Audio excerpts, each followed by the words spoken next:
Donc, après avoir vu les deux premiers points, qui sont le cadre général de l'audit interne et la charte d'audit interne, donc on va enchaîner sur le troisième point. Ce troisième point, il sera axé sur la compréhension de la différence entre les missions d'assurance et de conseil exécutées par la fonction d'audit interne.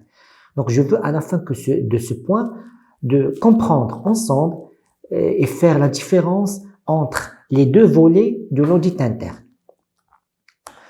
Donc, la première mission de l'audit interne, qui est la mission d'assurance. Donc, cette mission d'assurance, elle consiste à vérifier l'exactitude des informations organisationnelles ou financières fournies aux dirigeants de l'entreprise. Donc, je m'explique. Donc, la mission principale de l'audit interne, c'est que donc c'est une mission qui est mandatée par la direction générale ou bien par l'organe de gouvernance qui est le conseil d'administration ou le comité d'audit. Donc cet organe, donc il attend de la fonction d'audit interne qu'il soit sûr que les informations fournies par tous les processus de la société ou bien de l'administration publique, ils sont fiables, ils sont exacts, ils ne sont pas biaisés.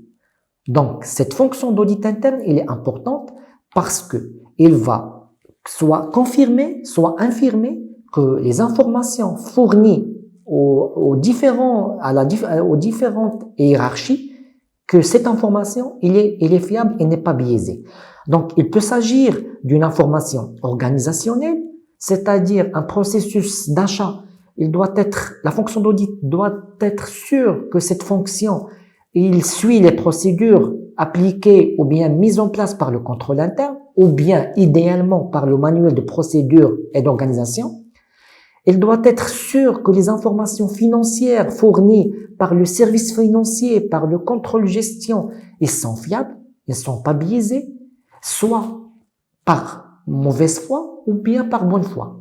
Donc parfois il y a des informations qui sont biaisées par incompétence de l'opérationnel, ou bien par mauvaise foi, il y aura des erreurs qui sont dissimulées par les opérationnels pour ne pas avoir des répercussions ou bien des points négatifs avec la direction générale. Donc, la fonction d'audit interne, c'est une fonction d'assurance vis-à-vis de la direction générale. Donc, pour être sûr que ces informations organisationnelles ou financières, elles sont correctes, fiables et non pas biaisées. Donc, le deuxième volet de l'audit interne, qui a une mission aussi importante, ou bien le volet qui est important, c'est la mission de conseil. Donc, la fonction d'audit interne, il consiste à définir de nouveaux objectifs ou adopter de nouvelles méthodes de travail. Donc, l'organisation attend de l'auditeur qu'il apporte une valeur ajoutée à sa mission, en proposant des conseils, en anticipant les risques et en comprenant les enjeux stratégiques qui s'imposent à elle. Comme on a vu le slide par le premier point, on a vu que l'audit interne, il doit y avoir sa fonction principale, oui, c'est de contrôler le contrôle interne, mais il doit apporter une valeur ajoutée à l'entité, à l'entreprise, à l'administration publique. Cette valeur ajoutée, elle est articulée en plusieurs points. Donc, il doit définir d'abord les objectifs de chaque processus, de chaque service. Il doit décortiquer et bien diagnostiquer les méthodes de travail. Et il doit y avoir un œil critique. Il doit apporter une valeur ajoutée à l'amélioration de chaque processus. Par exemple, le processus achat, donc il y a les procédures d'achat, donc par exemple il y a la demande d'achat. La demande d'achat, il est validé par le responsable hiérarchique. Après, il y a le service achat qui va faire des consultations auprès des fournisseurs. Il doit y avoir trois devis contradictoires. Après, il y a la validation du devis. Il y a l'édition du bon de commande. Après, il y a le bon de livraison. Il y a la facture. Donc, tout ça, c'est un processus. Ou bien, c'est une procédure pour les achats.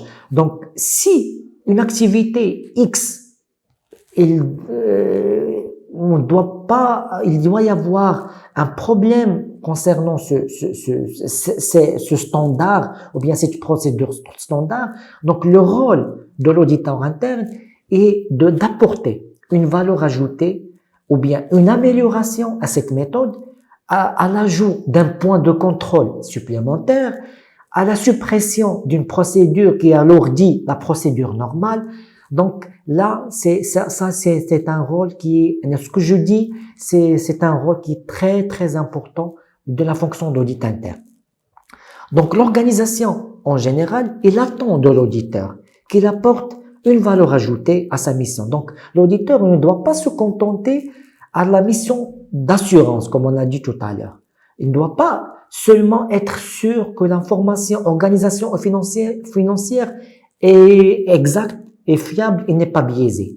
Il doit aller au-delà. Il doit apporter des conseils. Il doit apporter des améliorations. Il doit être vraiment un centre de profit pour l'organisation pour apporter une valeur ajoutée. Ça, c'est un point. Et pour anticiper les risques. On est d'accord que les risques, ou bien la cartographie des risques, il est mise à jour d'une façon continuelle. Quand on fait une cartographie des risques à la date d'aujourd'hui, après 6 mois, après une année, on doit mettre à jour cette cartographie des risques. Parce qu'il y a toujours les risques qui apparaissent du jour au lendemain. Il y a des risques de cyberattaque, il y a des risques de fraude, il y a des anomalies qui apparaissent du jour au lendemain. Donc, l'auditeur interne, il doit être à jour, il doit être au diapason des risques qui peuvent altérer les processus, qui peuvent altérer les procédures mises en place par le contrôle interne.